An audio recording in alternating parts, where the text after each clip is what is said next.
Welcome back friends. આજે આપણે તાજા લાલ મરચાં આવે છે એનું અથાણું બનાવીશું। ઇન્સ્ટન્ટ જે ખાટું મીઠું અથાણું બનાવીશું। આ મરચાંને તમે સ્ટોર કરીને મહિનાઓ સુધી રાખીને ખાઈ શકો છો। એકદમ ટેસ્ટી લાગે છે આ। અને આને સાચવવા માટે કઈ બાબતોનું ધ્યાન રાખવાનું કે જેથી મરચાંનું અથાણું છે એ બગડે નહીં, એ બધી જ ટિપ્સ આપણે શેર કરીશું। તો એ સૌથી પહેલાં અત્યારે હજી સુધી જો તમે ચેનલને સબસ્ક્રાઈબ ના કરી હોય તો સબસ્ક્રાઈબ કરવાનું ભૂલતા નહીં। અને હવે આપણે રેસીપી તરફ આગળ વધીએ। તો મેં આ લાલ મરચાં લીધા છે, 250 ગ્રામ મેં લાલ મરચાં લીધા છે। તમે વધારે પ્રમાણમાં બનાવીને સ્ટોર કરી શકો છો। અત્યારે હું ફ્રેશ જ ખાવા માટે 250 લાલ મરચાંને પહેલાં કટ કરી લઈશ। એને મેં ધોઈ અને કોરા કરી લીધા હતા। ત્યાર પછી આપણે હવે એને કટ કરીશું। તમારે અત્યારે એકમાંથી 2 અથવા એકમાંથી 4 તમને યોગ્ય લાગે એ રીતે તમે એની ચીરી કરી શકો છો। અત્યારે આપણે એકમાંથી 4 કરીએ છીએ। અને ત્યાર પછી આપણે આ જે મરચાંની નસો છે એને કાઢી નાખીશું। અને નસ અને થોડા બી કાઢી નાખીશું, થોડા ઘણા રહેવા દેશું। એકદમ જ આપણે બધા જ નહીં કાઢી નાખીએ, પણ જે નસનો ભાગ છે એ કાઢી નાખીશું એટલે એની તીખાશ થોડી ઓછી થઈ જાય। કારણ કે તમારા ઘરમાં જે રીતે તીખું ખવાતું હોય એ રીતે તમે રાખી શકો। જો તમારે રહેવા દેવી હોય તો પણ ચાલે। અત્યારે આપણે કાઢી લઈએ છીએ। તો આ રીતે તમે જોઈ શકો અમુક બી રહી ગયા છે જે મેં રાખી જ દીધા છે।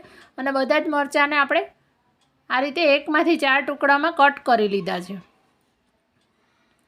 હવે આપણે એક બાઉલ લેવાનું છે, એની અંદર આપણે બધા જ આ મરચાંને લઈ લેવાના છે।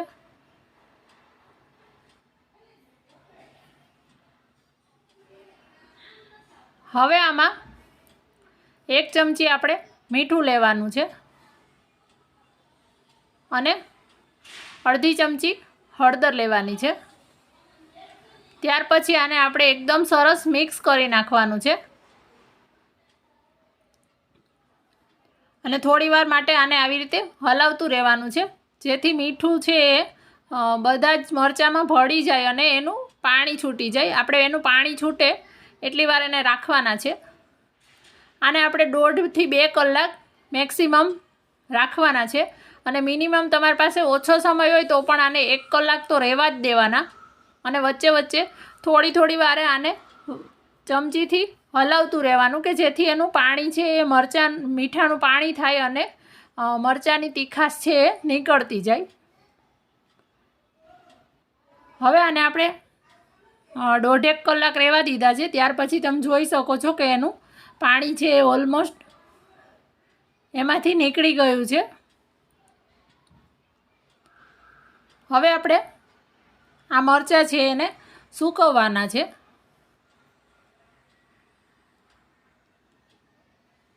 તો એના માટે અત્યારે મેં એક ટ્રે લીધી છે અને એમાં આપણે ટીસ્યુ છે એ પાથરી દીધા છે। તમે કોઈ કોટનના કપડા પર પણ રાખી શકો છો। તો એમાં આપણે આ રીતે એક મરચાંની ચીર છે એને ગોઠવી દેશું અને એકબીજાની ઉપર ના આવે અને છૂટી રહે એ રીતે ગોઠવવાની, એટલે વ્યવસ્થિત સુકાશે।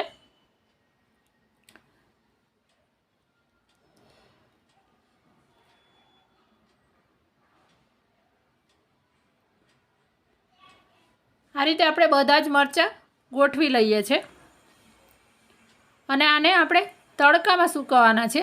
જો તડકો ના આવતો હોય તો પંખા નીચે સૂકવવાના, પણ આનો ભેજ છે એ બધો જ ઉડી જવો જોઈએ। અને આ જે આપણે પાણી છે એ ફેંકી દેવાનું છે, જે મરચાંની ઓલમોસ્ટ તીખાશ છે એ નીકળી ગઈ છે। હવે આને આપણે રહેવા દેશું। આને આપણે 5 કલાક માટે રહેવા દેશું। 4 થી 5 કલાક મિનિમમ આને રાખવાના જ છે, એટલે એકદમ સરસ કોરા થઈ જશે। હવે તમે જોઈ શકો છો મરચાં છે એ સરસ સુકાઈ ગયા છે અને આ રીતે વળી પણ ગયા છે અને એનું પાણી છે એ ટીસ્યુમાં શોષાઈ ગયું છે। અને તડકામાં મેં આને રાખ્યા હતા। હવે આ બધા જ મરચાંને આપણે ભેગા કરી દેવાના છે.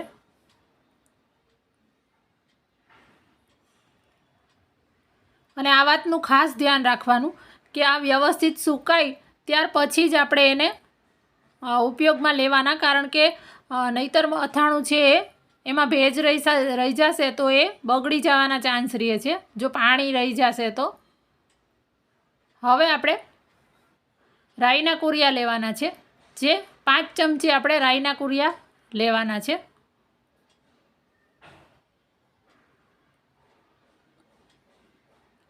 અથવા તમે કપથી મેઝરમેન્ટ કરો તો 1/4 કપ જેટલા રાઈના કુરિયા આપણે લેવાના છે.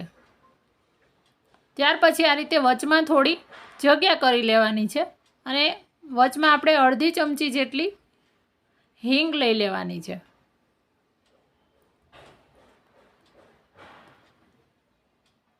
આ હિંગથી મરચાંમાં એકદમ સરસ સુગંધ આવશે અને મસાલો પણ જ્યારે આપણે મિક્સ કરતા હોય ત્યારે પણ એકદમ સરસ સુગંધ આવશે અને મરચાંનો ટેસ્ટ પણ સરસ આવશે. એ હિંગ થોડી હંમેશા અથાણામાં ચડિયાતી હોય છે. ત્યાર પછી આપણે તેલ લીધું છે, તો 1/4 કપ મેં તેલ લીધું છે અને ગરમ થવા માટે મૂકી દીધું છે. તેલને એકવાર એકદમ સરસ ગરમ થવા દેવાનું છે. એમાં આપણે કુરિયા રાઈના એડ કરીને જોઈ લીધું કે સરસ ગરમ થઈ ગયું છે. હવે ગેસ બંધ કરી અને એને ઠંડુ થવા દેવાનું છે અને એકદમ સરસ ઠંડુ થાય ત્યાર પછી આપણે મસાલામાં એડ કરવાનું છે. તો અત્યારે ગરમ છે તેલ. હવે તમે જોઈ શકો છો તેલ આપણું ઠંડુ થઈ ગયું છે. તેલને ઠંડુ થયા પછી આમાં એડ કરી દેવાનું છે.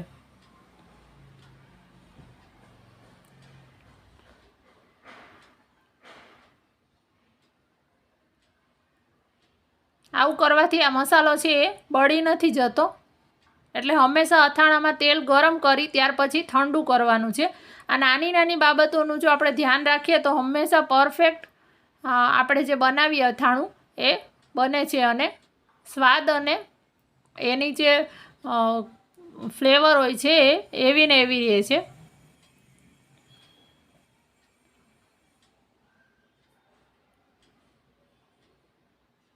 હવે આની અંદર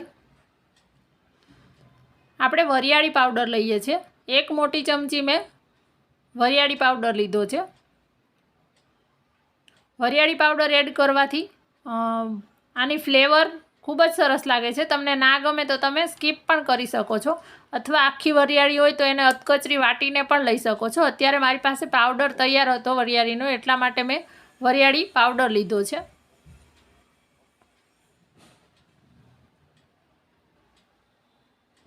ત્યાર પછી અડધી ચમચી મીઠું લઈએ છીએ અને 1/4 ટીસ્પૂન જેટલું આપણે હળદર લઈએ છીએ.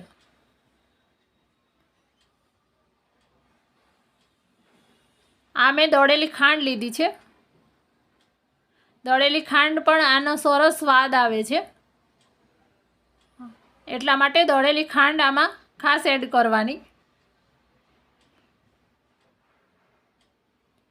એનાથી મરચાં એકદમ સરસ ગળચટ્ટા બનશે. અને ત્યાર પછી એને થોડી વાર માટે મિક્સ કરતું રહેવાનું અને બધો જ મસાલો, મીઠું, ખાંડ બધું જ મિક્સ થઈ જાય એટલી વાર એને આ રીતે હલાવવાનું છે. આવી રીતે મિક્સ કરવાથી બધું જ સરસ મિક્સ થઈ જશે. અને અત્યારે તમે જ્યારે મિક્સ કરતા હશો ને ત્યારે જ એટલી સરસ એમાંથી સ્મેલ આવે છે ને કે અત્યારે જ આપણે ખાવાનું મન થઈ જાય. હવે આની અંદર આપણે લીંબુનો રસ લેવાનો છે. મેં અત્યારે અડધા લીંબુનો રસ લીધો છે. મોટું છે એટલા માટે અડધું લીધું છે. તમારી પાસે નાના લીંબુ હોય તો તમે એક આખું લીંબુનો રસ આની અંદર લઈ લેવાનો છે.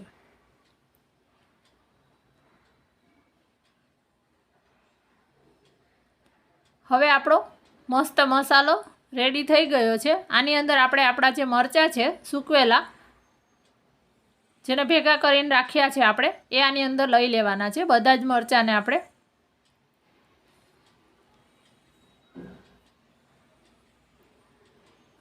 બધા જ મરચાં છે એ આપણે અંદર એડ કરી દીધા છે.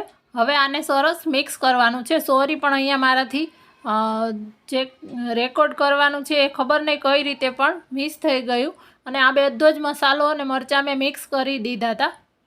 ત્યાર પછી એન્ડમાં આપણે અત્યારે સર્વ કરી દઈએ છીએ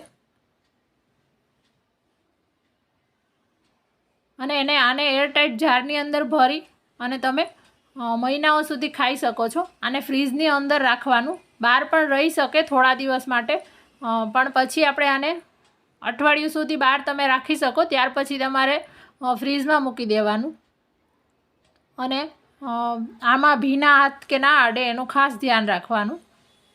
તો તમને મારી આ રેસીપી કેવી લાગી તમે જરૂરથી જણાવજો અને ચેનલને સબસ્ક્રાઈબ ના કરી હોય તો સબસ્ક્રાઈબ કરી દેજો અને એક લાઈક કરી દેજો. Thank you.